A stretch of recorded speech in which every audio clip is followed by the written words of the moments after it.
Okay, so I'm still continuing to work on mine. As I said, don't feel rushed. Take your time. I know we're doing this online and from a distance, and we used to do this the first couple days in class before we would have our clay handed out. So we would spend 2, maybe a third period on it, just taking our time, working on our designs, and then selecting our best ones. So again, just want to go ahead and emphasize you can do no wrong, and we're just trying to break up our space into small, medium, and large shapes. Perhaps you can see I have tended to put things on a diagonal. I think it creates more movement rather than just straight up and down. But either way is fine.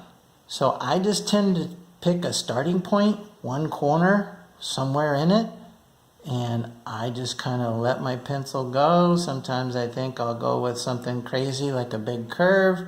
Sometimes I'll try to mirror that curve and kind of repeat it a little bit. And then I'll decide if I want to do a third line somewhere, maybe mirror it one more time, but when I mirror it or try to follow it, I try to change the space. So maybe one is closer, one is further apart. And then I just kind of look for, okay, where do I need a small shape? Where would another line work well? Sometimes I'll just put one across here and then maybe down over here. Just so I get some really small areas, some medium-sized areas, and then some of the larger areas.